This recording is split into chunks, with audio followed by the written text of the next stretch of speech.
Give me a few phrases, please, about what a person who is properly grounded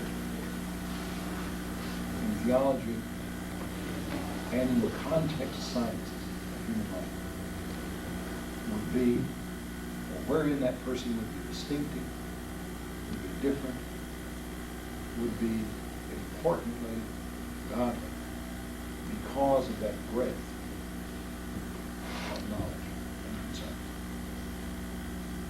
What are some of the characteristics of such a person that you would say would be good marks that this is really a Christian scholar? I think Paul makes a distinction for us in the issue of knowledge, the difference between knowledge and love, where love seems to be more of the product of true knowledge that is transformative. Let me use the word transformative knowledge of God. It shows itself in love when he says that knowledge puffs up, but love edifies. So that's the picture that I see. So you would be expecting such a person to have what characteristics? Characteristics of Christ that shows itself in the area of love, mostly. It doesn't have anything, doesn't need to be, let me use the word, doesn't need to have to prove anything, or seek self-right, something like that. Helpful. Another characteristic of such a person. What would godliness in scholarship look like? What would wholeness in understanding of humanity look like? The value of the life itself. Valuing life itself. Having a high value of life itself. Yes.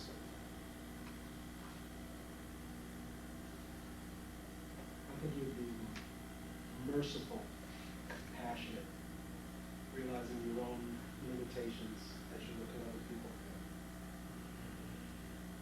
And that raises Another word for that is honest. humility.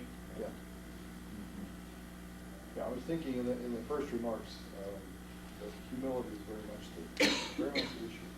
The danger, of course, is that the knowledge can be a basis for us to become puffed up, self-important.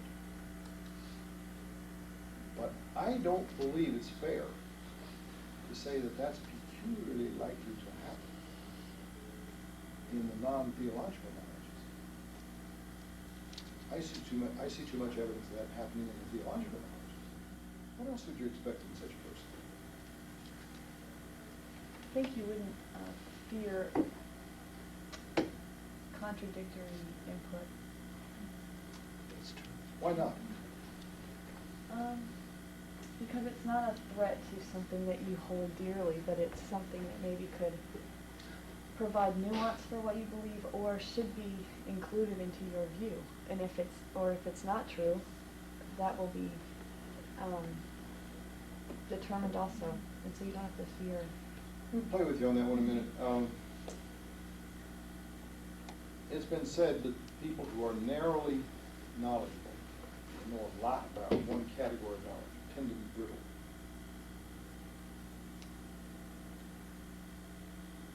Does that make sense? Mm-hmm. Right, what you're saying? Mm-hmm. What does it suggest? What you just said? That when you first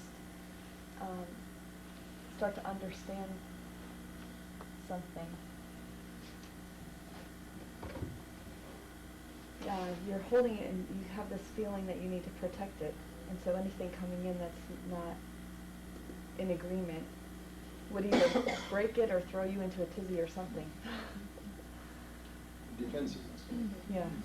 Defensiveness with the potential of having the anxiety things could break up or fall apart. Mm-hmm. Yeah. I think that's true. I'm obviously telegraphed it and made it explicit in a dozen ways here today, but I'm convinced that one of the values in a broadening of your theological understandings by processing them into a social science frame of reference. It can reduce the brittleness.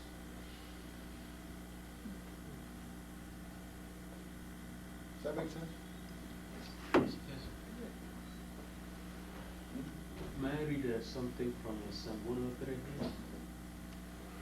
It's verse 14, I think 13 and 14. Because this attitude, at least if we get some understanding how God sees us, we can look through His eyes to see other people. And it makes us realize how frail we are also. It says here, as a father pities his children, so the Lord pities those who fear Him. For He knows our frame. He remembers that we are dust. You see, when we realize that our significance, it's really in Him, regardless of what people are doing, regardless of what people are doing to, in some sense, show their own self-worth, it helps us recognize that just as Moses says in one of the Psalms here that the days of our lives are 70, days of our lives are 70 years, and if by reason of strength they are 80 years, yet their boast is only level and sorrow, for it is soon cut off and will fly away. If we have that, if we have a clear picture, it makes us more humble, and especially realize that the ultimate thing when we come to the issue of salvation, the ultimate thing really is to help people convert themselves to the groundedness of Christ, where they derive their self-identity from Christ, instead of otherwise. I think that's an adequate protection. That's the kind of involvement with God that I would claim, I do claim, as my license to explore, my license to invent, my license to discover. And I just covet that for everyone. That you commit your life to discovery. And you can commit your life to invention. And being confident that God will keep you in His hand and prevent you, if you trust Him for it, from the distortions that come from self-importance.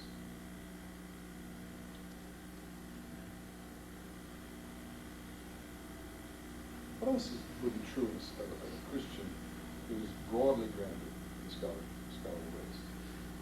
I think it would also lead to a sense of justice as you begin to challenge not only your own bias and presuppositions, but the bias and presuppositions you see in others that are brought in from cultures for us. I think sometimes our interpretations of the scriptures are clearly interpreted in a way that support our own particular set of biases. That if we were really in tune with culture and how people think and how they act, we would begin to challenge some of those in ourselves as well as in the lives of the community. You can't truly respect difference until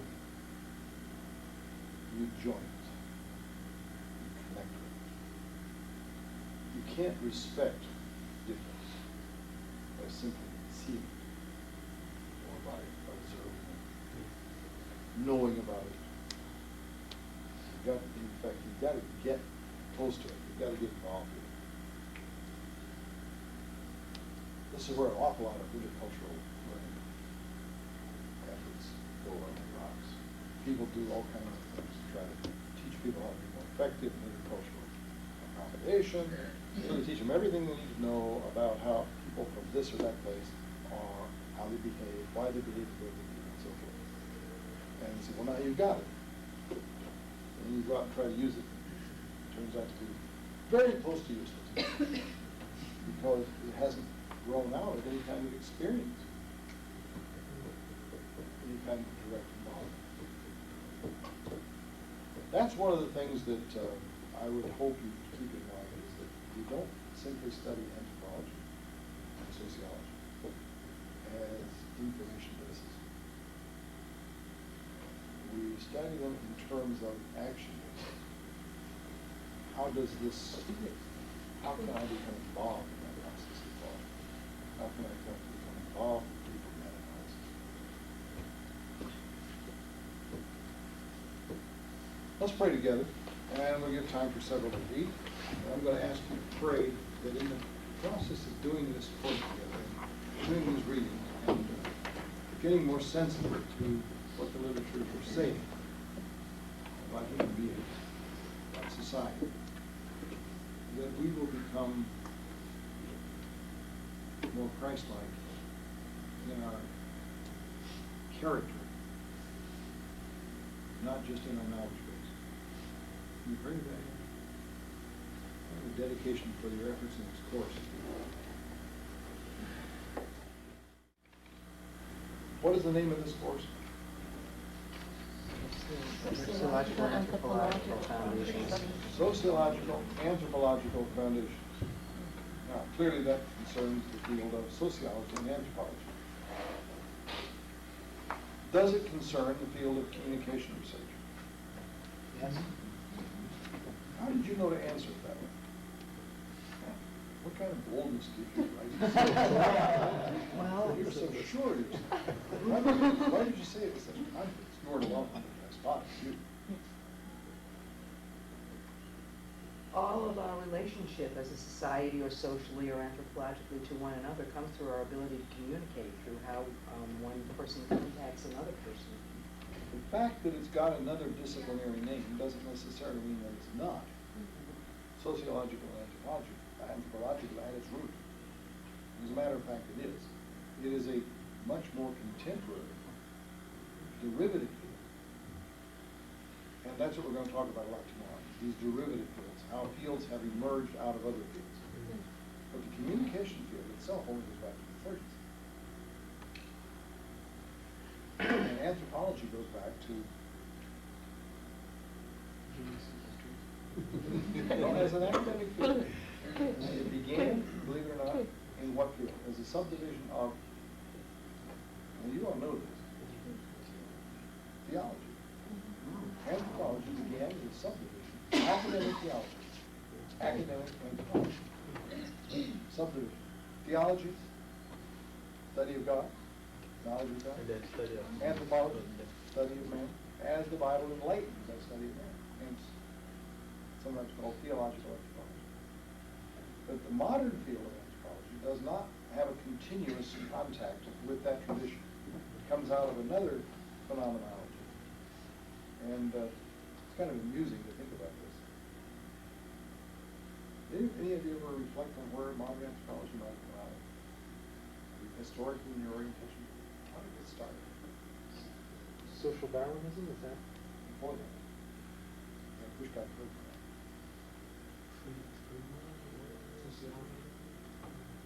But actually, anthropology is older than sociology. Huh? Earlier than Kant. Earlier than Kant. Would you believe that it came out of mercantilism in Holland? Yeah. Colonization. Mercantilism, particularly out of Holland. There was the standard event, the coming of age of the young men of the firm in the trading firms of Amsterdam and Rotterdam. Have you ever been to Amsterdam? Oh, fascinating city. If you ever get to Amsterdam, take your time and walk it. Amsterdam was a network of, in the old Amsterdam city, an arc of parallel canals.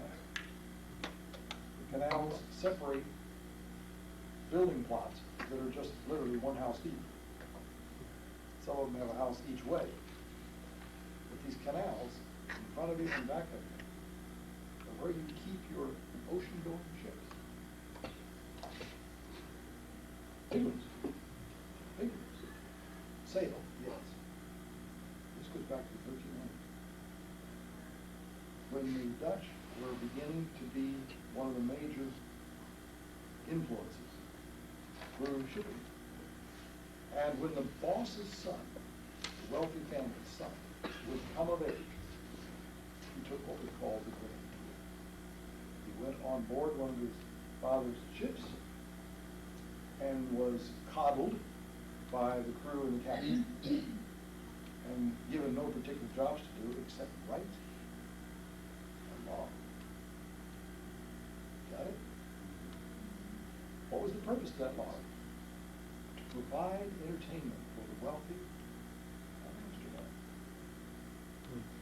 And when the son would come back, they would have a soiree, brought up from the French, and invite all the other wealthy friends over and hear our sons report on the Barbary Coast, or our sons report on the west coast of Africa, or of the New World. Got it? Now, that kind of literature really became the stimulus for the modern anthropological literature. Because these young men would see things through fresh eyes that they couldn't understand, that to them were fascinating, and they would come back with a kind of an aha literature. Okay? Now, out of that, and its refinements in the European university, through the literature of anthropology, which originated really as the study of culture, the study of cultural difference. So you could argue that cultural anthropology is the oldest of the forms, but actually travelogues are the oldest. Travelogues. Here's what we did when we went on this trip. Here's what we saw. Here are the strange creatures we saw when we went on this trip. Here are the funny ways they cook their food. Here are the strange things they eat. Right? So anthropology early on had this image of dealing with the strange. And only later developed the scientific analysis of comparisons and contrasts and brought it up to what we would call today modern anthropology. Sociology actually grows out of philosophy in the 18th, 17th, 18th, particularly 18th century, and is an old field, sociology. And someone mentioned Kant. Kant is one of the bridge people from philosophy over into sociology. And there are oodles of interesting sociologists across the world. And sociology is different from anthropology in what major ways? I'll tell you this much, that if you have trouble differentiating, you're not alone. Many universities do not differentiate as a department of sociology and anthropology as one department. Because they're very closely related, especially as they're developed into today. But there are some pretty significant differences. If you have a friend who is an anthropologist in such a department, he does not like to be called a sociologist, even though some of his colleagues are, and vice versa. Because there is a difference. What do you suspect it is? Sociology and anthropology.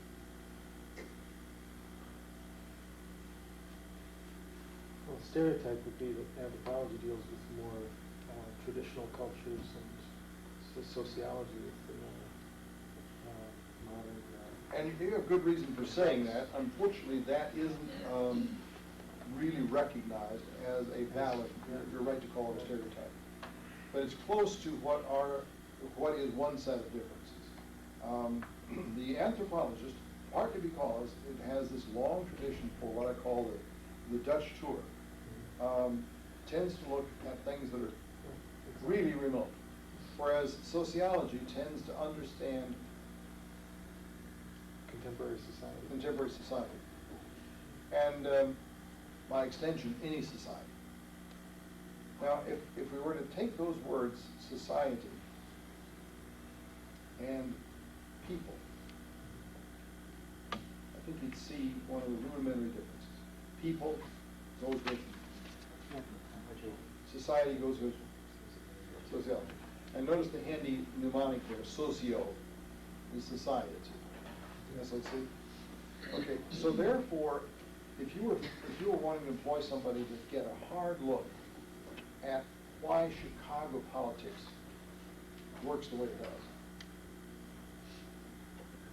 you would get either a political scientist or a sociologist. If you're going to understand the gang structure of Chicago,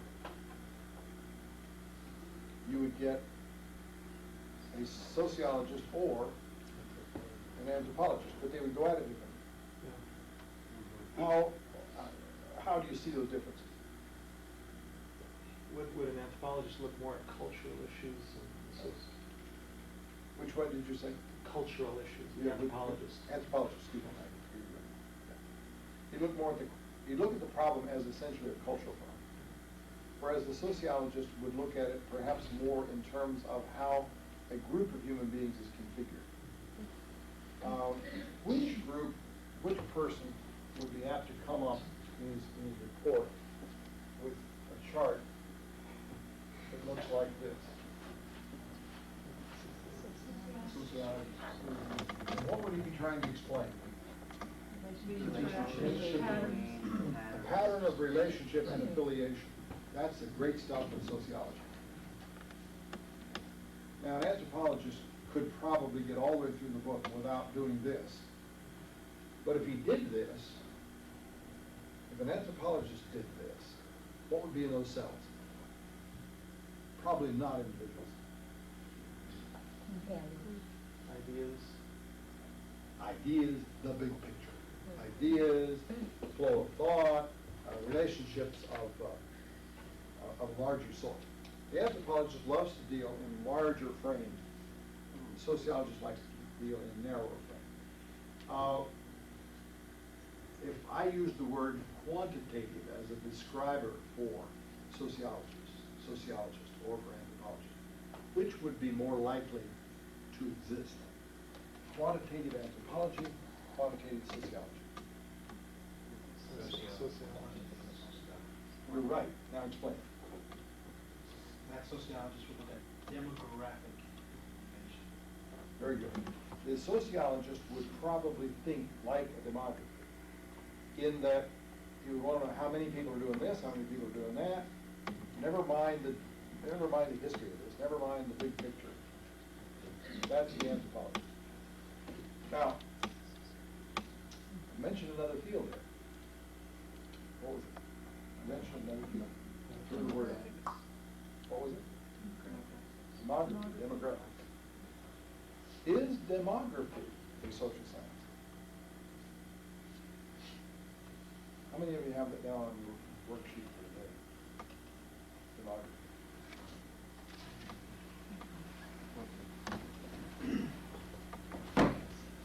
I'm not surprised, but I want you to start thinking about demographics and demography as a social science, because it's a derivative or a serving a social science, the same way that ethnography is. Is ethnography a social science?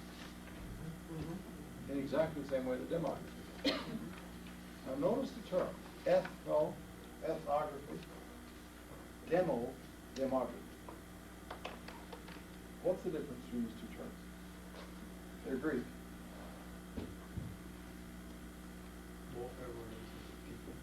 People, and the difference is very subtle, but fairly useful in differentiating. Ethno has to do with the peoples. Ethne in the old Greek is The ethnicities. yeah, the bigger picture. Ethne is a bigger term. Demo is much more like the precise array of people. Now, when you do a demographic study of Chicago, what are you going to do? Count categories of people. You're going to identify categories and count people within categories. So, in an ethnographic study of Chicago, you'd be interested in how many black Puerto Ricans do we have. Now, in an ethnographic study, we might not be concerned about how many, but we would be concerned about the flow of influence, we'd be concerned about the historic patterns and how this came to be, and who the competitions are among, and a lot of things like that, the ethnic.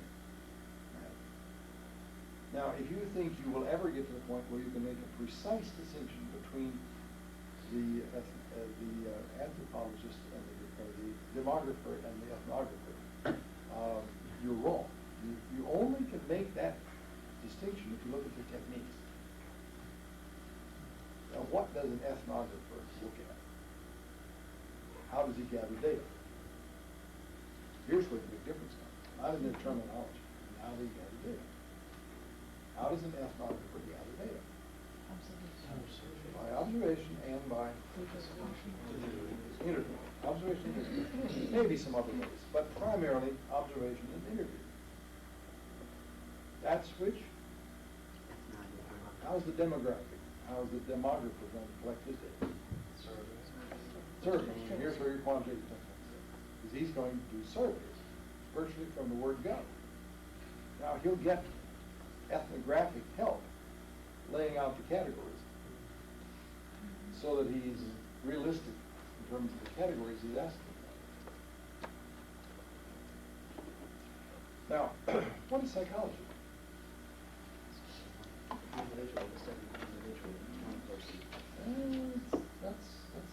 That's the primary distinction, but it's a little narrow as a definition.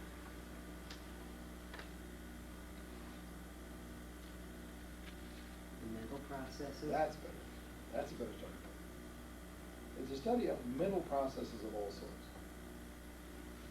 Now, here's the rub, and this is why your point is well taken, that it does tend to influence. What is the unit of measure when you're looking at mental processes? Person. Why? Don't groups have mental processes? That's a trick question. But just historically, the way the field is going. It's a trick question. The answer is no. Any more than a group has a skin. A group has a bunch of skins. A group has a bunch of mental processes. Now, do those mental processes interact with each other? Yes, much more than the skins will, by the way. You can rub skins for a long time and nothing changes. Right? But you can't rub personalities a long time without something changing. Right? Which suggests then that we need another subfield of social science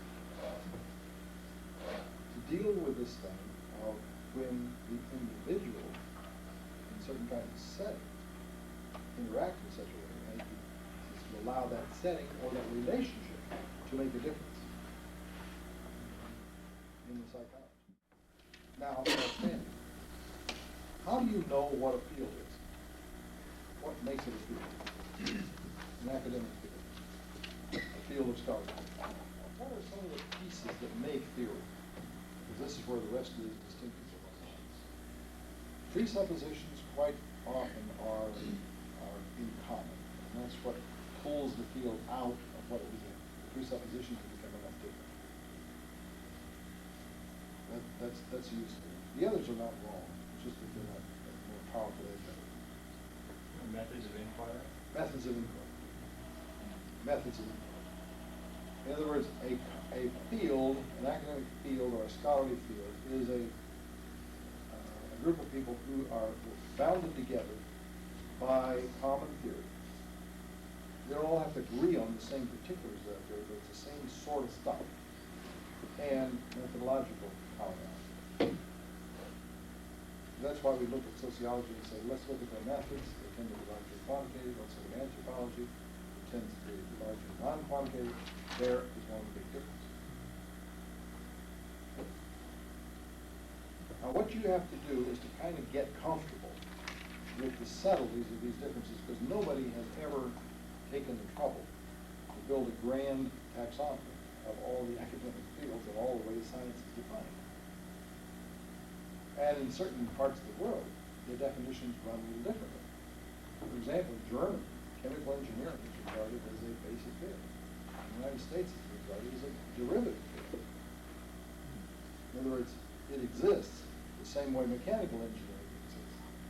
It is the taking of engineering and putting it to work. Chemical engineering is the taking of chemistry and putting it to work.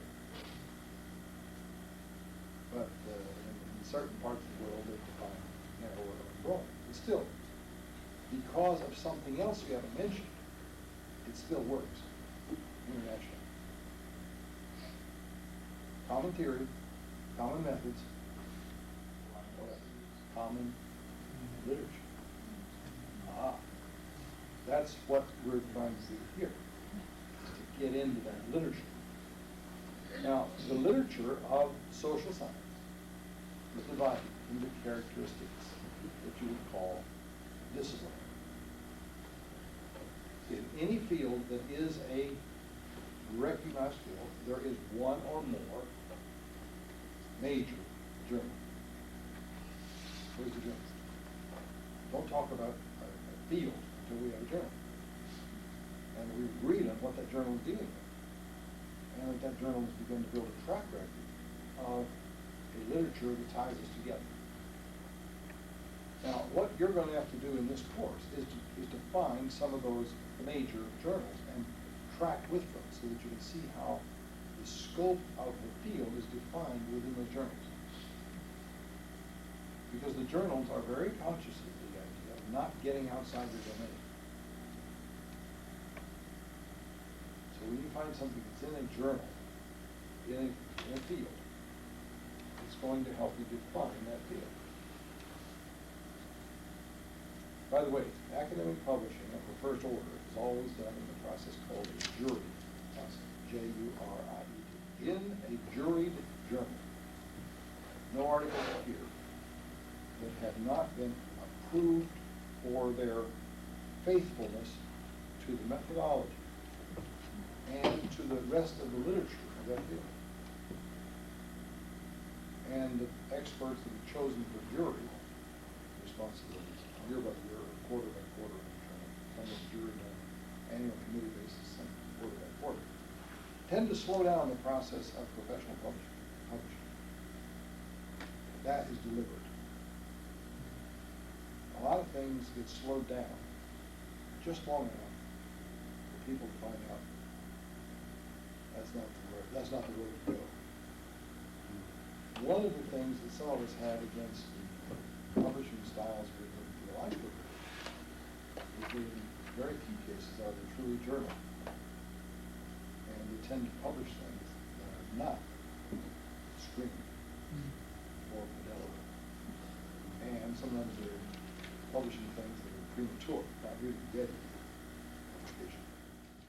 About the use of the Encyclopedia of Educational Research, we're all reading from the same page on that. The reason I wanted you to see it physically over there is because there's no use in wasting time trying to find it. And the reference room over there is organized in such a way that it's not that hard, but it's a lot easier to go back to something you've already been to. And my purpose in getting you to look at that thing, and a number of you have in advance of the course as you're required, as you're requested to in the advanced prep, that's fine. But my hunch is that no matter how much you've already looked at it, you're going to look at it in some new ways after you get the rest of the picture. Volume 1, in each of the two most recent series, and they're published approximately every 10 years, have been for, I think, 50 years now. Every 10 years, the review of the educational research literature, which is one of the more aggressive of the areas of social science research. Applied social science research in education is an aggressive field. And there are a lot of people doing research and a lot of funding.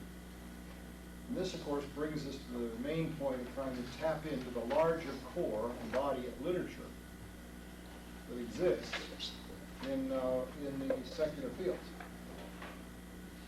Now, the fact that there is an article in the most recent encyclopedia by Robert Wheeler, of the, what is it saying? one of the East Coast fairly liberal seminaries. She's a very outstanding dean president.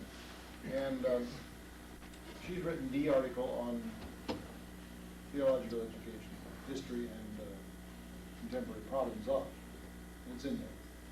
But there's a lot more literature in there on problems of public schools and problems of school curriculum. It's a very school-oriented approach to education, with the exceptions of the very outstanding work there in adult education.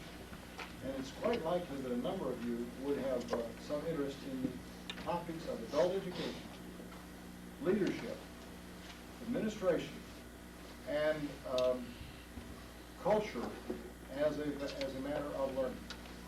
Now, some of those things you'll find in the list of articles in the front of volume 1. Some of those things you'll have to go to the index, which is in the last volume, which is volume 4. And there's a very comprehensive index back there. Now, what's the purpose? The purpose is to give you some kind of a clear-cut place to start that, in fact, labels and identifies that kind of research that we're really after you getting to. In other words, citations coming out of that kind of a source are going to be just a lot better than those coming out of some kind of a highly popular, pragmatic list of books and some kind of a topical list ginned up from that sort of junk literature. So that's where you will see some really relevant, useful examples.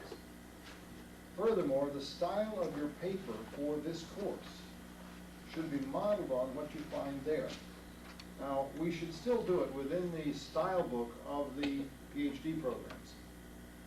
But I think you'll find that most of that stuff is within the style book of the PhD programs because that is good social science style material. All style books have little variations of difference. So don't copy literally the articles out of there without double checking them against our style book. Because style is important in this paper. I want you to have the exercise of doing an honest-to-goodness, formal research paper. And so that you don't get off on the wrong foot, try really hard to write it not in the first person. I, we, me, my, our. No, please. That is a theological writing habit that we discourage in social science. You will find some things written that way, but not the good, solid pieces of reviews of literature. You're not trying to make a popular piece here. You're not trying to interpret for a given audience. You're trying to make a straightforward, evidential database on a broadly defined topic. Not a terribly narrow topic, but not as broad as, for example, leadership. Leadership is too broad. What sector of leadership are you talking about? One of the participants mentioned to me during break that his interest is in the problems of the cultural issues confronting the first and second generation Korean families in the United States and the churches that are trying to relate to them. Is that approximately right? Now, that topic came out when he was asking me, how do I pick a topic? I said, well, the first thing you do is to ask yourself, what do I know something about? Secondly, what am I interested in? Third, what have I been reading? And of course, if you haven't been reading anything and you're not interested in anything, you're in the wrong part of your life, folks. Come back when you're mature. Come back, after you've got a sense of purpose in life. You've got to have some kind of a focal point, and you've got to bring something to the table. In other words, you don't say, whoa, let's think. I think I'm interested in butterflies. Well, what do you know about butterflies? Oh, I've always been fascinated by butterflies. I didn't ask you that. What have you really done? Oh, well, I had a little book when I was a kid, and I read this book about butterflies, and it put me to sleep every night. That is not a promising focal point for a good piece of scientific research. Let's try this. What have you read lately? And the answer is, not much. Well, then try something else. Haven't you read anything? Because you're trying to learn about it? You're trying to get deeper into it? That's what we're after. And in this course is the place where you would be very wise to make your decision about dissertation in terms of the general domain, the topical domain. not necessarily the particular research question you want to use. That problem comes along as a subset of understanding the literature more broadly. If I present it to you this way, just as you will find in the articles in the Encyclopedia of Educational Research, no one of those articles would make a good chapter 2 for a dissertation. Why not? Too broad. Even those narrow topics, it's still too broad. It's not focused on the research question or the hypotheses. So a chapter 2 would be informed by your larger paper and the work you've done on it, but you would ultimately select places from within that to really deepen for your chapter 2 and for your grounding for your dissertation. So this exercise will move you substantially toward that possibility in an honest way. Now there's a dishonest way, and that is just pick a topic and start in on all the stuff you can find narrowly relates to that topic. The problem with that is that your inability to relate to that topic broadly will show through, and it'll handicap you. Does that make sense?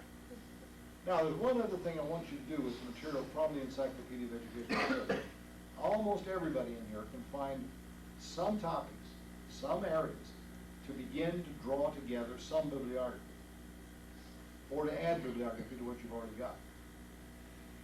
In addition to copying things for your own bibliography and writing it down ever so carefully, spell everything right and double check it.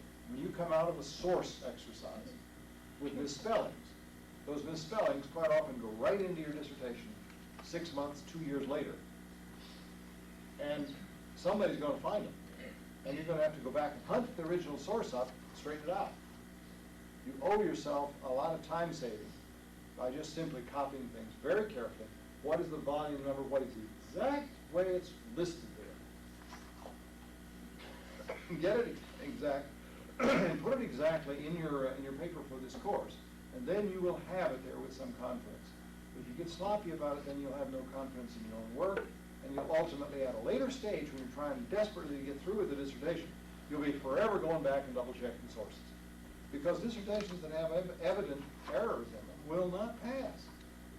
They will not pass. Now, there's no dissertation that doesn't have at least one error per page average. Now, let me tell you, in bibliography, those errors show up badly. If you're missing a date, or the date doesn't make sense, because some of us happen to know that person and know when he died. Or that he wasn't writing that kind of literature in the date you got down there. And believe me, if you have a decent advisor on your dissertation, that sort of thing will be looked at. This is a great time to get started on your literature base in terms of citations. A little trick called citation indexing. On that topic, who are the people you've noticed that write interesting things that you're likely to be interested in, likely want to read in the original? Who are they? Names. Who are they? Names. First name, last name, as much as the citation gives you about the person. Get to that source sometime promptly, if you can. Find it. It's in a certain journal or a certain book. You're going to find that source. Then you're going to look at that person's index, or his list of, his bibliography, his list of sources. And you're going to see more names that relate. You're going to jot those down. Then little by little, as you're doing that, with everything you're looking at, you're looking for cross-referencing. Two authors are referring constantly to each other. Or these three authors seem to refer to each other a lot. It's called citation indexing. And it's the greatest way in the world to build up an answer to the question that people ought to ask you. Who's writing on that topic? How would you ever know who's writing on that topic? You have a name, there's a guy writing on it. Who does he cite? There's somebody else writing on it. Little by little, you build out from there. That's why it's called citation indexing. It's a standard term. It's a standard procedure, and it's the kind of thing you ought to do a good bit in this course. There's one other specialized skill that is common, yet a lot of people in your situation, coming from a theological background or from a Christian college and seminary background, may not know how to do. Well, thunder, a lot of graduate students don't know how to do it. And that is how to think analogs. thinking, analog. You understand analog? You are thinking of a given topic. You also ought to think of what is that topic analogous to. For example, if you look in the educational literature, you will not find much on pastor-staff relationships. Would you believe? You won't find anything in the Encyclopedia of Educational Research except in Barbara Wheeler's argument dealing with pastor-staff relationships. Why not? Well, it's not a Christian. It's like That's not the kind of source where you'd expect to find that. So you say, well, that's what I'm interested in. I'm interested in pastor-staff relationships, so that source won't help me. True or false? Probably false. Yet you look at a source, and that's why I want you to study the list of articles in the Encyclopedia of Educational Research. Ask yourself, what kinds of articles are here? Is it possible that there will be analogs of your interest? Now give me an analog. You understand analog? It's something that is like and yet not quite like. See this? See this? That's an analog. It's like, but not quite like. Got the thumb on the wrong side, but it's an analog. It's so similar that whatever is true of this will probably be true of this. You get the idea? It's something that is shaped like. Now, look at my desk. Do you see any analogs laying here? An analog is one or more things that share some particular characteristic in common. All right? These are writing instruments. Now, this one is quite probably an identical match, except for fullness of the ink. So it's hard to call that an analog. But look at this. Is that an analog? Yes. This one is an analog of that one. That was an analog of this one. Why do you say it's an analog? Purpose? Type of use? All right? Now, if I were studying this pen for writing on the board, I might like to look at literature that's broader than that, such as literature on writing instruments in general. So it's possible that where in an article that this one is dealt with, but this one is not, I could find some questions, some issues, some characteristics to ask and to illustrate about this one. That's what I mean by analog indexing. Now back to our pastor and staff. Encyclopedia of Educational Research, I already mentioned, is strong in the area of school education. Is there anything in school education that is like, in any way, the pastor and staff relationship? Principal and teacher. The principal of the school, the director of the school, and the teachers.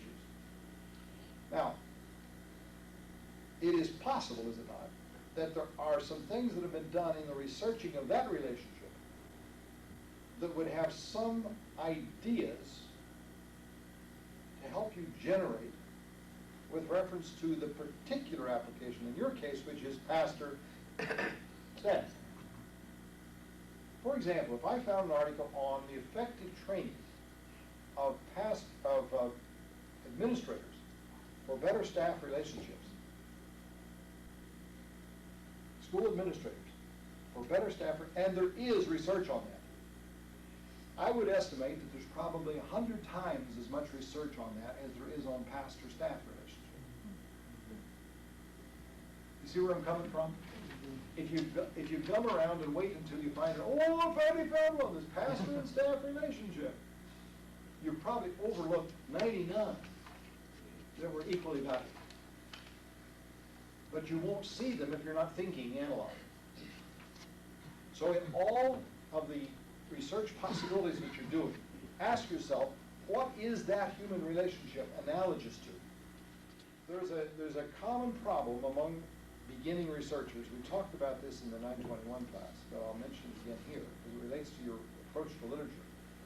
One of the most common misunderstandings is the notion that if you are working on, if you're getting into an area of research that somebody else has already done something on, that it's disqualified. That, gee whiz, I want to do something that's original. somewhere in the 7th or the 8th grade, some teacher has impressed that on you. It happens. It's a characteristic of American schools, 7th and 8th grade teachers, that they tell children that it isn't really a good piece of research unless it's original, which produces a lot of people doing very, very stupid things. One of the most common of the stupid things is what's called the Sahara effect. Never heard of the Sahara effect? It's when you stand up on the top of a dune in a very vast desert and notice that there are no other footprints. That is not a very comfortable position to be in. You have been deserted. There's nobody else there.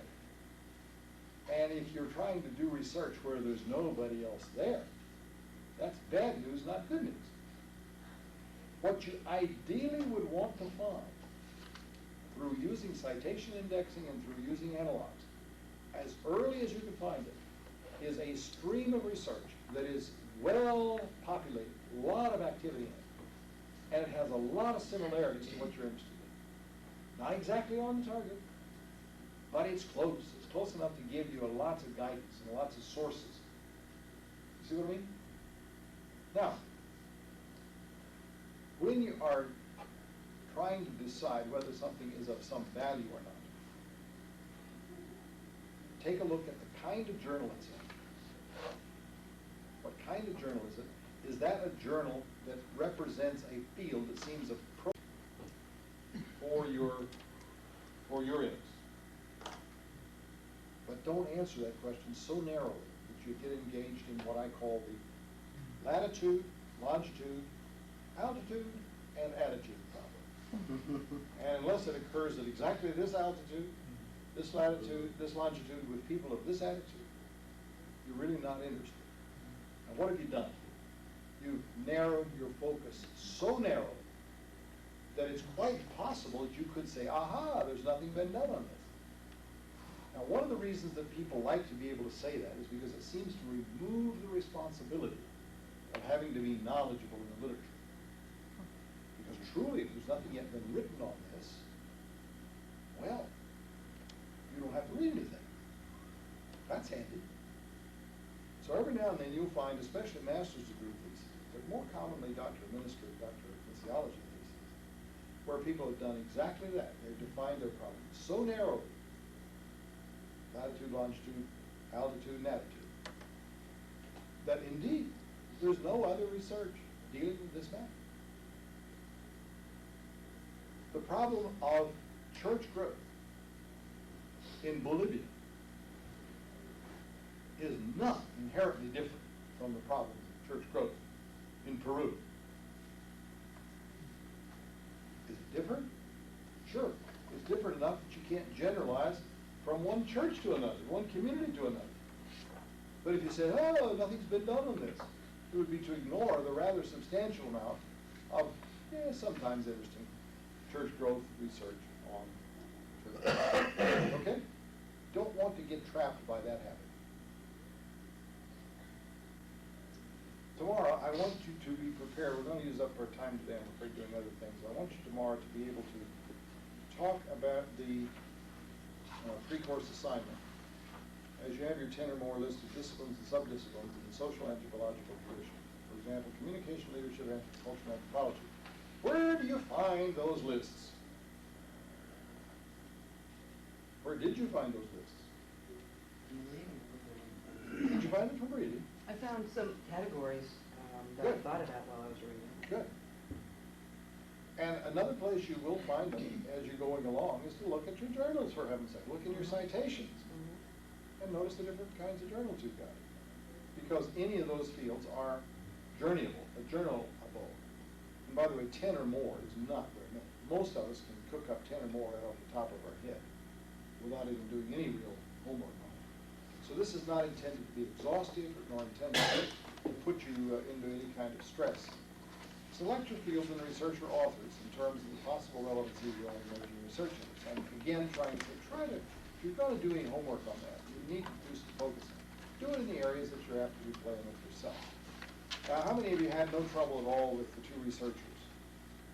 No trouble at all with the two researchers. And the rest of you haven't done it yet? it's a pre-course assignment, and that means it's due today. And you're trying to get 2 authors or researchers for each of those fields, who is clearly in that field. Give me an example that somebody's done that. Give me the field and then examples of names.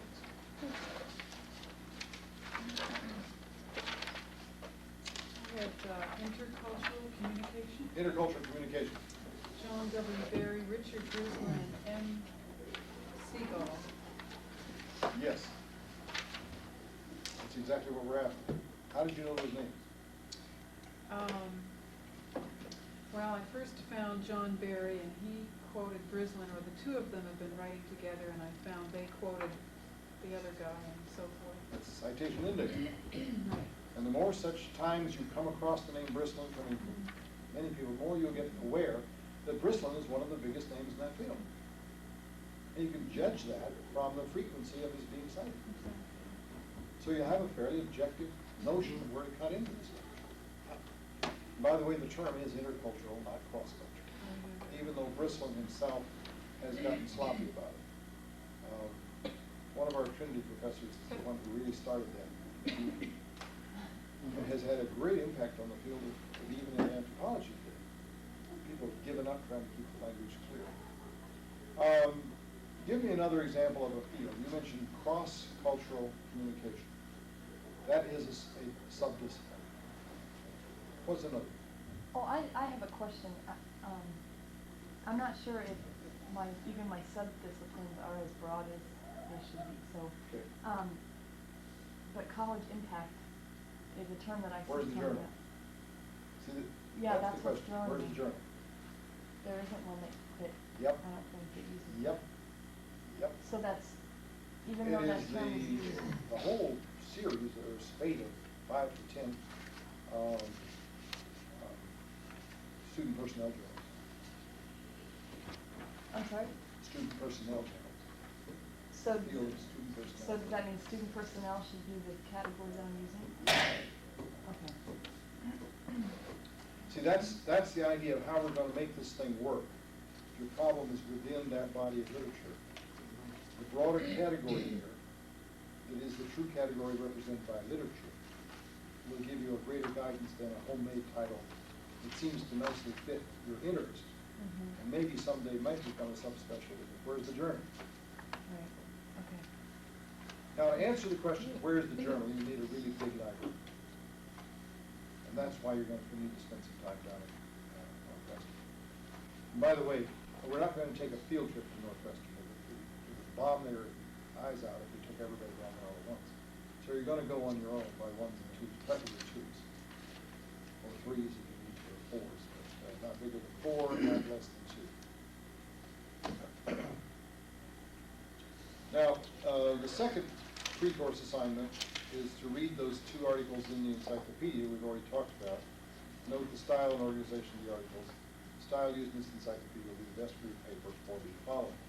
Now, during the course, you're going to write a list of 5 research-worthy questions which could advance the knowledge base of Christian education and missiology. This one does not say in which you yourself have a special interest. So don't misinterpret that first part of that number 3. For each question, they listed 1 to 3 topical areas of research in the socio-anthropological literature are to be identified. And this you can do as you go along, which is why it's listed as a while we're at it. So this is not something you stop and do this and get on to the mainstream. It's just a discipline for you to adhere to while you are beginning your inquiry work for your own things. Though it is not limited to that. And then the database is 4A, and the paper based on that database is 4B. Bibliography of 60 to 100 relevant sources, hard copy of 15 or more.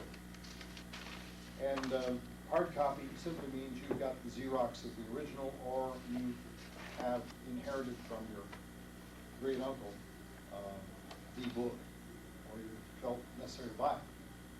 That's quite possible. But that'll mean for most of us a great deal of Xerox. So when you go to Northwestern or anywhere else, take the proper steps to get yourself a student card for the machines. Buy those in terms of, what is it, $3 blocks, Northwestern. Anyway, they got some kind of a thing, and then it's actually a cheaper service down there than it is here.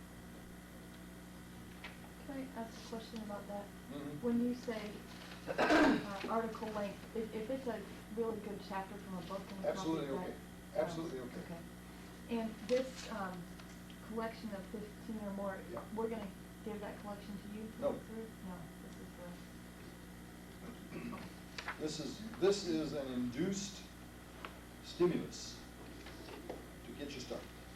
Because by the time you get to dissertation, you will thank your, whoever it is you thank, possibly even me, for, and at least your lucky stars if you have it, for having as much as you have in hard copy. Because hard copy means that you can be sure of the quotation. You don't have to go back and look it up. You can be sure of the title, the name, the date.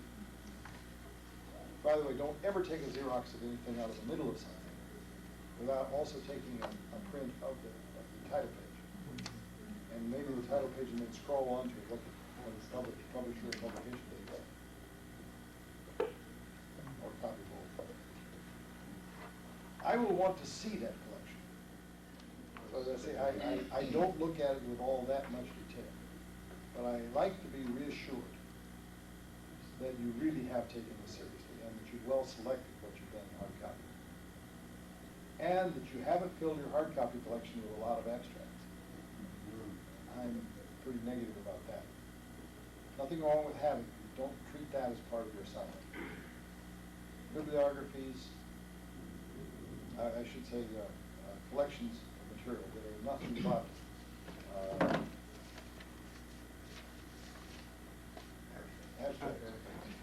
abstracts tend to be rather wasteful because you ultimately have to get it anyway. So you haven't really decided whether or not it's worth getting. The abstract ought to help you decide whether or not it's worth getting. It takes time to do this. And we're saying 15 to 20 here. Is that what it says? 15 to 20 minutes.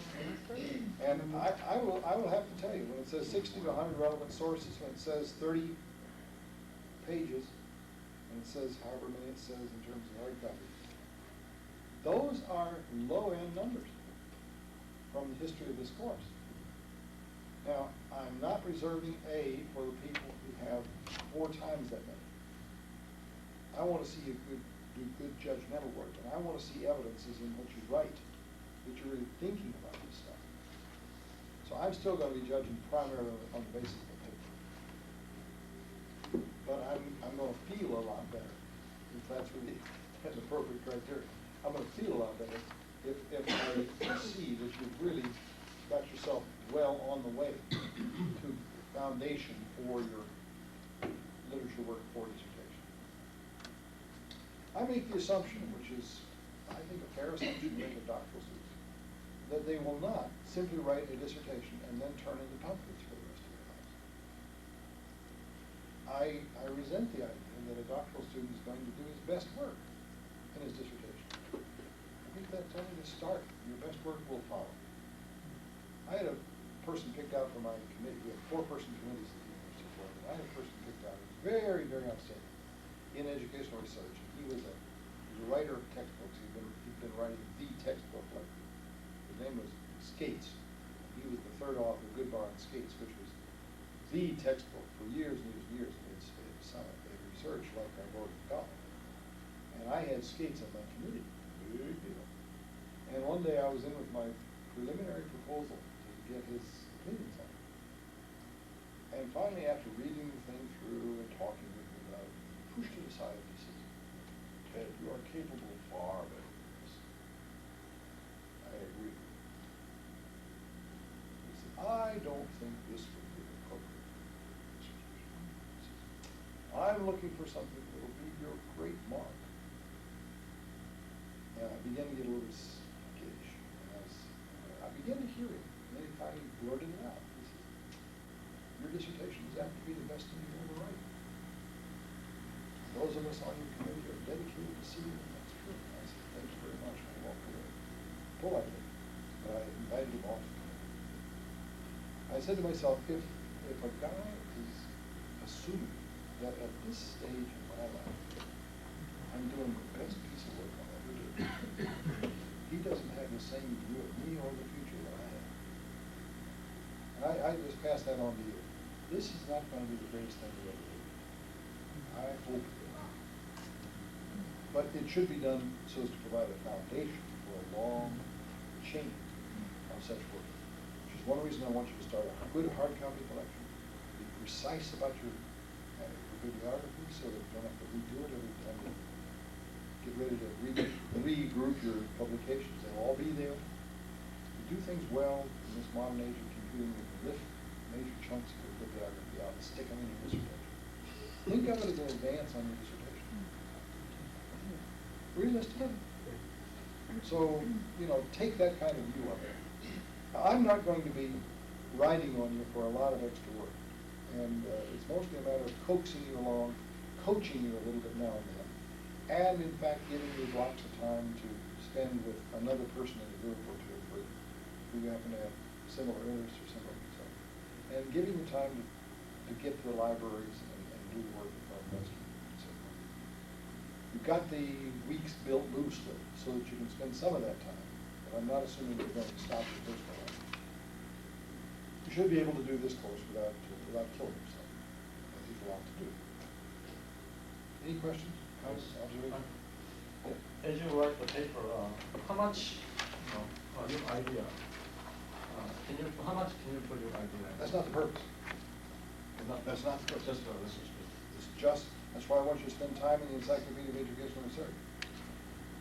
It's your task to present that literature that you're reading in a form that is well done as a boiling down and identifying highlights. It's a different style of writing. This is not a creative writing course. This is not a dissertation. This is not even the freedom you have in dissertation in chapter 1 and 5 to turn loose on it. It's more like a chapter 2. It's not your task to interpret chapter 2. It's your task to represent the integrity. Good question. Any others? Question about the use of abstracts. Yes. I've started to write this thing, and I've read about 60 articles about the topic. I've also got some additional abstracts to that. And so, as the patterns have kind of emerged in my reading, when I read an abstract that I don't have the hard copy for, I can see where that fits. Can I just fit that in my writing, or you want just? I wouldn't. If you haven't actually seen the source, Okay. abstracts are not that reliable. That's the big problem. Abstracts are oftentimes done by a person who doesn't even know the field all that well. They're done by some of the lowest paid labor in the academic marketplace. And they're sometimes just English majors who happen to be available during their senior year. What if they come, from the front of the article? Often are Author's those abstracts. author's abstracts are different. That's a different breed. And they are cited, because it's the author's writing. Not always, the journal editor's writing, but if it's in a journal that has been juried, usually we take a different attitude toward author abstracts. What I'm driving at is most of the literature you find in the big networks, like ERIC, the ERIC system, Educational Resources Information Center. Some of those abstracts, I know what I'm talking about. How do I know? Because I was on the original panel. It was also educational setup. The 5 research-worthy questions, number 3. Yes. We develop those as we're doing the reading for the ultimate paper. Yeah, and they don't have to stay on your topic. In other words, they don't have to be all related to your immediate topic. Something gives you an idea. Well, there's a research question there. See, the research-worthy questions are questions that the previous research enables. Since these things are so, the next question in that series would be this. You're not looking for the research-worthy questions in the literature. You're inventing, and this is where your more creative task is on here. What does that base of information and fact and understanding allow us to then ask? Always think of research design as a matter of standing on somebody else's shoulders. You can reach higher because you're standing on someone else's shoulders. And when you are grounded, standing on a set of shoulders that's already reached up this high, you ought to be able to reach higher. That's the point. What would that allow you to reach on to?